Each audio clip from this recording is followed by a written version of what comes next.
Hello दोस्तों, मैं सुमित कुमार। आप सभी का स्वागत है फिर से मैथ ग्लोबल स्टडी चैनल में। तो आज की इस वीडियो में जानेंगे क्लास 12th के बिहार बोर्ड के हिंदी का सबसे फर्स्ट चैप्टर का ऑल ऑब्जेक्टिव। ऐसा ऑब्जेक्टिव जो ना कोई क्वेश्चन बैंक में मिलेगा, ना ही कोई गेस्ट पेपर में मिलेगा। ऐसा ऑब्जेक्टिव जो सिर्फ एग्जाम में ही मिलेगा आपको, आने वाले एग्जाम में। जो एग्जाम आने वाला है 5 फरवरी या 4 फरवरी, जितना भी तारीख एग्जाम हो, सिर्फ क्वेश्चन उसी में मिलेगा और 100% क्वेश्चन उससे मिलेगा। ऐसा क्वेश्चन तैयार किया गया। मात्र 20 क्वेश्चन है, 20 क्वेश्चन, 1000 क्वेश्चन नहीं, मात्र 20 क्वेश्चन फर्स्ट चैप्टर से, जब एग्जाम के लिए बेहद बेहद 100% यूजफुल है। जो लोग हिंदी के बुक पढ़ ले उनके लिए तो बहुत बहुत यूजफुल होने वाला है वीडियो है। और जो लोग अभी पढ़ ही रहे उनको रिविजन के लिए भी बेस्ट वीडियो है। जो लोग कुछ भी नहीं पढ़े उनको थोड़ा ध्यान देने की जरूरत है, उनको लिए वीडियो थोड़ा कम यूजफुल है। जो लोग पढ़े रिविजन मोड में है अभी, तो उनके लिए गर्दा वीडियो उड़ा देगा। तो आइए बिना देर के चालू करते हैं। हिंदी में टोटल 2 भाग में, एक गद्यखंड है, एक काव्यखंड है। गद्यखंड टोटल 13 चैप्टर है, जिसमें हम हर चैप्टर को डिटेल से 20 ऑब्जेक्टिव 25 ऑब्जेक्टिव इस तरह का हर को बांट दिए। कोई केस पेपर कोई क्वेश्चन बैंक से नहीं, ऑटोमेटिक चैप्टर वाइज देख कर एग्जाम के पैटर्न को देखकर क्वेश्चन तैयार किया गया। ये चीज ध्यान दीजिएगा। तो सबसे जो फर्स्ट चैप्टर हिंदी का गद्यखंड का, जिसका नाम है बातचीत। बातचीत के लेखक है बालकृष्ण भट्ट। बस से बातचीत, बस से बालकृष्ण भट्ट। तो बातचीत चैप्टर का लेखक कौन है? बालकृष्ण भट्ट। बातचीत क्या है? तो निबंध। बातचीत की रचना क्या है? तो निबंध। तो 2-3 क्वेश्चन आप लोग को नॉर्मली ऐसे याद होना चाहिए। अब सबसे फर्स्ट क्वेश्चन से स्टार्ट करते हैं। मोस्ट इंपॉर्टेंट क्वेश्चन है, बहुत बेहतरीन, सब हर क्वेश्चन इंपॉर्टेंट है। ये कोई किताब से नहीं उठाया गया है, जेन्युइन हर लाइन को पढ़कर किताब को बनाया गया है। ये चीज याद रखिएगा। जो सबसे फर्स्ट क्वेश्चन है, बालकृष्ण भट्ट का जन्म कब हुआ और कहाँ हुआ? तो बालकृष्ण भट्ट का जन्म 23 जून 1844 ईस्वी को हुआ था और इलाहाबाद यूपी में हुआ था। ये चीज में आप लोगों को कोई कंफ्यूजन नहीं होना चाहिए। जन्म कब हुआ था? 23 जून 1844 ईस्वी को। और कहाँ हुआ था? तो इलाहाबाद यूपी में हुआ था। तो फर्स्ट क्वेश्चन आप लोग क्लियर है। सेकंड क्वेश्चन देखिए, बालकृष्ण भट्ट के माता पिता का नाम क्या था? तो बालकृष्ण भट्ट के माता का नाम पार्वती था और पिता का नाम बेनी प्रसाद भट्ट था। एक चीज आप लोग याद रखिएगा, ये जो क्वेश्चन है बहुत इंपॉर्टेंट क्वेश्चन है। और आप लोग एक सरप्राइज, वो सरप्राइज क्या है? आप लोग को पीडीएफ फ्री में मिलेगा। 1 रुपया भी आप लोग को पीडीएफ का नहीं देना पड़ेगा। डिस्क्रिप्शन में आप लोग एकदम फ्री में पीडीएफ मिलेगा, एकदम बेस्ट A4 क्वालिटी में मिलेगा। आप लोग याद रखिएगा, 1080p में आप लोग को क्वालिटी में मिलेगा पीडीएफ, बेस्ट पीडीएफ। और इमेज भी डाल देंगे, इमेज भी देख के आप लोग क्वेश्चन उतार सकते हैं। क्वेश्चन समझिए, क्वेश्चन बाकी पीडीएफ में हर क्वेश्चन याद कर लीजिएगा, बेस्ट साबित होने वाला। उसको जेरॉक्स करके अपने पास रख लीजिएगा और याद रनिंग में करते रहिएगा। एग्जाम में क्वेश्चन नहीं छूटेगा, हर चैप्टर से नहीं छूटेगा ऑब्जेक्टिव का, हिंदी का, याद रखिएगा। अगला क्वेश्चन है, बालकृष्ण भट्ट के माता का नाम हो गया, पिता का नाम, माता का नाम पार्वती देवी और पिता का नाम बेनी प्रसाद भट्ट, बता दिए। अगला क्वेश्चन है, बालकृष्ण भट्ट की रचना बातचीत क्या है? तो बातचीत निबंध है, आप लोग को बता भी चुके।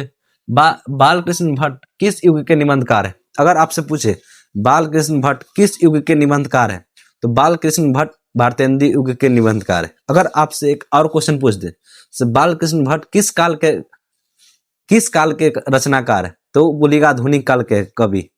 पूछेगा किस युग के है, तो भारतेंदु युग के। और किस काल के है, तो आधुनिक काल के। ये चीज आप लोग ध्यान दीजिएगा एकदम गौर से। युग पूछे तो भारतेंदु युग, अगर काल पूछे तो आधुनिक काल। अगला क्वेश्चन है, बालकृष्ण भट्ट किस काल के है, तो आधुनिक काल के। अगला, उससे पहले क्वेश्चन था, मनुष्य की बातचीत का उत्तम तरीका क्या है? सबसे बेस्ट बात करने का तरीका क्या है? बालकृष्ण भट्ट ने बताया था, अगर आप शांति से अपना मन में ही हर बात सोच रहे क्या करना नहीं करना है, अपने आप से क्वेश्चन कर रहे, तो सबसे बेस्ट तरीका, अपने आप से बात कर रहे उस सबसे बेस्ट तरीका। तो मनुष्य की बातचीत करने का सबसे बेस्ट तरीका क्या है? अवाक होकर बात करना, यानी अपने से बात होकर करना। तो मनुष्य की बातचीत करने का सबसे उत्तम तरीका क्या है? तो अवाक होकर बात करना, इसमें कोई डाउट नहीं। अगला क्वेश्चन चलते। बालकृष्ण भट्ट किस पत्रिका का संपादन करते थे? हिंदी प्रदीप, याद रखिएगा। बालकृष्ण भट्ट किस पत्रिका का संपादन करते थे? तो हिंदी प्रदीप। याद हुआ या नहीं? यस या नो? याद हो गया। चलिए आगे बढ़ते हैं। नाटक के प्रारंभ में होने वाले नंदी पाठ को क्या कहते हैं? नाटक के प्रारंभ में होने वाले मंगल पाठ को क्या कहते हैं? तो नंदी पाठ कहते हैं। क्वेश्चन में आंसर बोला गया था। नाटक के प्रारंभ में होने वाले नंदी पाठ को क्या कहते हैं? मंगल पाठ को क्या कहते हैं? तो नंदी पाठ कहते हैं। ये भी बहुत इंपॉर्टेंट क्वेश्चन। किससे न होने से सृष्टि गूंगी प्रतीत होती? खुद सोचिए, अगर सृष्टि में अगर कोई कुछ नहीं बोलता तो सृष्टि लगती गूंगी। अभी सब बोल रहे, हर लोग बोल रहे हैं, तो लगता है सृष्टि में हाँ भाई कुछ आवाज आ रहा है, कुछ साउंड आ रहा है। अगर नहीं होती, सब लोग के पास, इसी को बोलते हैं वाक शक्ति, यानी जो बोलते हैं उसी को बोलते हैं वाक शक्ति। अगर ये नहीं होती वाक शक्ति तो हम बोल ही नहीं पाते। खुद सोचिए, हम आपको पढ़ा रहे हैं तो समझ किस लिए रहे? लिख रहे हो समझ नहीं, बोल रहे हो वो आप ज्यादा समझ रहे। आया समझ में कि ना? अगर हर टीचर दुनिया में हर एक व्यक्ति के पास अगर बोलने की कला नहीं होती, वाक शक्ति नहीं होती, तो आज इतना ज्ञानी कोई नहीं होता। ये बात याद रखिए, क्योंकि बिना बोले आप किसी को कुछ समझा ही नहीं सकते। ये बात आप खुद सोचिए, कोई आप एक दिन ट्राई करिए, एक दिन आप लोग मन व्रत रखिए, कुछ नहीं बोलिए, इशारा इशारा में बात कीजिए, 50% से ऊपर आपका बात लोग नहीं समझेगा, 60-70% लोग आपका बात नहीं समझेगा। ये चीज याद रखिएगा। तो बहुत कष्ट होती है अगर हमारे भगवान हम लोग में वाक शक्ति नहीं देता, तो फिर हम लोग उतना ज्ञानी नहीं बन पाते, उतना खोज आविष्कार नहीं हो पाता। ये चीज आप लोग ध्यान दीजिएगा। अगर हर व्यक्ति को अंधे बना दिया जाता तो और क्या होता आप लोग सोच सकते हैं। अगर हर व्यक्ति अंधा रहता तो दुनिया जहां का तहां पड़ा हुआ रहता। सोच सकते हैं भगवान कितना बड़ा हम लोग के पास पावर दे चुके। सबसे जो बड़ा पावर है बोलने का, उससे भी बड़ा पावर है देखने का और सुनने का। अगर ये 3 चीज खत्म हुआ तो फिर मनुष्य जन्म लेना कोई काम का नहीं, उससे अच्छा निर्जीव वस्तु बन के जी जाना सबसे अच्छा रहेगा। ये चीज ध्यान दीजिएगा। अगला क्वेश्चन है 100 अजान और 1 सुजान किनकी रचना है? तो बालकृष्ण भट्ट जी की रचना है। याद रखिएगा, 100 अजान और 1 सुजान किनकी रचना है? तो बालकृष्ण भट्ट जी की। अगला क्वेश्चन है एडिसन के अनुसार असल बातचीत कितने लोग के बीच होती है? एडिसन ने कहा था अगर असली में बातचीत करना है तो 2 लोग के बीच खोली। एक अपना दिल दूसरे को खोल कर रख देता है और वो दिल अपने इस दोस्त के पास खोल कर रख देता है। एकदम दिल खोल के दोनों दोस्त में बात होती है। तो असल बातचीत कितने व्यक्ति के बीच हो सकती है? तो 2 व्यक्ति के बीच हो सकती है। किसने कहा था? एडिसन ने कहा था। अगला क्वेश्चन है स्वयंता स्वयंवर किसकी रचना है? स्वयंता स्वयंवर बहुत इंपॉर्टेंट क्वेश्चन है, याद रखिएगा। स्वयंता स्वयंवर जो है श्रीनिवास दास जी की है, श्रीनिवास दास जी की रचना है। ये इंपॉर्टेंट क्वेश्चन था। संवाद में सबसे महत्वपूर्ण क्या होता है? आत्मीयता। सबसे मेन क्या चीज होता है संवाद में? सबसे मेन आत्मीयता सबसे मेन चीज होता है। तो 13 क्वेश्चन हो गया। कुछ क्वेश्चन और है जो एग्जाम के लिए बहुत इंपॉर्टेंट। हर क्वेश्चन ना पहले ही बोल दिए, न क्वेश्चन बैंक से तैयार है, न गेस्ट पेपर से क्वेश्चन तैयार है। अगर हल्का फल्का पैटर्न मिलेगा, मतलब इस तरह क्वेश्चन आपको मिलेगा, लेकिन ये कोई बुक से नहीं उठाया गया, एक किताब से और एग्जाम को देखते हुए पैटर्न को याद। ये क्वेश्चन सिर्फ एक ही जगह आपको मिल सकता है आने वाले एग्जाम में, ये चीज ध्यान दीजिए। अब कुछ और क्वेश्चन उसको भी देखते हैं। इसका स्क्रीनशॉट लेना आप लोग के लिए कोई फायदा नहीं है, क्योंकि आप लोग को नोट्स फ्री में मिल ही रहा है डिस्क्रिप्शन में। तो स्क्रीनशॉट लेके क्या कीजिएगा। तो आइए अगला क्वेश्चन देखते हैं। अगला क्वेश्चन देखिए। अगला क्वेश्चन क्या है? बातचीत के माध्यम से बालकृष्ण भट्ट क्या बताना चाहते थे? तो बातचीत करने की शैली, बातचीत जो निबंध है उसको सहायता से, उसी को रूप में हम लोग को बालकृष्ण भट्ट क्या ज्ञान देना चाहते थे? बातचीत करने की शैली से बातचीत किस तरह किया जाता है। देखिए मेन बात क्या, अगर आप पढ़े लिखे व्यक्ति है, यानी आप में नॉलेज आ गया, पढ़ लिख रहे, एजुकेटेड है, तो आप हर व्यक्ति से अच्छे से बात कीजिएगा। 1-8% को छोड़कर, कोई होता है टेनिया, उसको छोड़कर बोल रहे। अगर पढ़े लिखे अच्छे से आपके पास नॉलेज है तो एकदम शालीनता से रहिएगा। तो मेन अगर आपके अंदर पढ़े लिखा वाला गुण आ गया, आपके अंदर एजुकेशन आ गया, तो आप ऑटोमेटिक आपको बातचीत करने की शैली आ जाएगी। तो बालकृष्ण भट्ट वही बताना चाहते, बातचीत चैप्टर में क्या बताना चाहते थे? तो बातचीत करने की शैली। अगला क्वेश्चन क्या है? बालकृष्ण भट्ट को किसने अंग्रेजी साहित्य के एडिशन और स्टील की श्रेणी में रखा था? पूछेगा बालकृष्ण भट्ट को किसने अंग्रेजी के एडिशन में और स्टील श्रेणी में रखा था? किसने? रामचंद्र शुक्ला ने उनको रखा था। अगला क्वेश्चन है रॉबिन्सन क्रूसो ने 16 वर्ष के उपरांत किसके मुख से एक बात सुनी थी? देखिए रॉबिन्सन क्रूसो ने, एक आदमी का नाम, वो 16 वर्ष तक जानवरों के बीच उसी रहता था, पेड़ पौधा के बीच। तो ये जानवर बोलते हैं जी, हम लोग तो जानवर बोलते हैं, पेड़ पौधा बोलते हैं।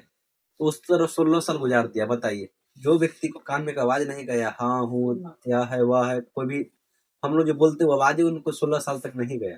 अब फर्स्ट वर्ष में तो उसको किस तरह महसूस होगा? 16 साल तक, समझ सकते हैं। आदमी 2 दिन 4 दिन नहीं सुनता है बात पर वो पगला जाता है आदमी का वास्ता। और 10-16 वर्ष तक सुने थे। सबसे पहले बार किनके 16 वर्ष बाद किनके मुंह से सुने थे? तो खैराटे के मुंह से सुने थे। ये क्वेश्चन याद रखिएगा, अच्छा क्वेश्चन। आर्ट ऑफ कन्वेंशन कहाँ के लोग में सर्वाधिक प्रचलित? देखिए पढ़े लिखे जो व्यक्ति होते हैं वो अच्छे से बात करते हैं। तो सबसे अधिक जो प्रचलित है आर्ट ऑफ कन्वेंशन कहाँ के लोग में था? तो यूरोप के लोग में था। वहां के लोग बहुत अच्छे से हर व्यक्ति से बात करते थे और बात एकदम सुहावना तरह के बात करते थे, एकदम मीठी मीठी बात करते थे, अच्छे से बात करते थे। अब बातचीत क्या करना है वो पता होता था उन लोग। तो सबसे अधिक कहाँ से है प्रचलित? कहाँ से? यूरोप से। अगला क्वेश्चन, रॉबिन्सन क्रूसो ने कब तक मनुष्य के मुंह से आवाज नहीं सुना था? तो 16 वर्ष तक कोई के मुंह से आवाज नहीं सुना था मनुष्य से। जानवर पेड़ पौधा के बीच रहता, इसलिए आवाज आज तक नहीं सुना मनुष्य से। 16 वर्ष बाद सुना था फ्राइडे के मुंह से। अगला क्वेश्चन है बातचीत से मन किस प्रकार हल्का जाता है?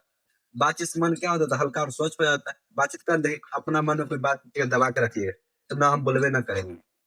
तो देखिएगा मन एकदम भारी भारी टाइप का रहेगा। अगर अपना बात किसी और को कहते, दोस्त बहन कोई भी हो, दिस डेट, वो भी समझ लीजिएगा। तो अगर आप बातचीत हर किसी से भी करते हैं तो आपका मन एकदम हल्का और स्वच्छ हो जाता है एकदम। और किसी से बात कर रहे हैं, अगर बात छुपाए हुए तो एकदम भारी भारी मन लगेगा, अगर बात किसी के सामने कह दिए तो मन हल्का और स्वच्छ हो जाता है। अगला क्वेश्चन है, बोलने से मनुष्य का सस्ता कार्य हो जाता है, या किसने कहा था? तो बेन जॉनसन ने कहा था। किसने कहा था? Ben Jonson. ये कहने का अर्थ क्या है? अगर आपके सामने हम खड़े और नहीं बोल रहे तो आपको नहीं चलेगा पता से इसके पास नॉलेज है कि नहीं है। आप भले एक्टिविटी से पता कर सकते हो, अलग चीज हो गई, लेकिन जब तक हम कुछ बोलेंगे नहीं तब तक नहीं चलेगा पता है कि इसके पास बोलने की लोड है कि नहीं, पढ़ा लिखा है कि नहीं, कैसे बोलता है नहीं बोलता है। तो बोलने से ही चलता है पता मनुष्य किस लेवल का आदमी है, कितना पढ़ा लिखा चाहिए, कितना है। अगर मनुष्य बोलेगा नहीं तो उसके बारे में पता ही नहीं चलेगा। तो बोलने से ही मनुष्य का शास्त्राकार होता है। किसने कहा था? तो बेन जॉनसन। इस तरह एग्जाम में बेहतरीन क्वेश्चन छाट छाट के लाया है, जो एग्जाम में बहुत बार पूछता है। एक क्वेश्चन आप लोग को सर मृत्यु बता दीजिए। अरे भाई, जो क्वेश्चन ज्यादा पूछता है आप पढ़ लीजिएगा, चैप्टर खुलेगा सबसे फर्स्ट आपको मिल जाएगा। तो चलिए मिलते हैं नेक्स्ट वीडियो में। जय हिंद, जय भारत। इसी तरह अगला चैप्टर उसने कहा, तो उसमें मजेदार क्वेश्चन के साथ मिलेंगे।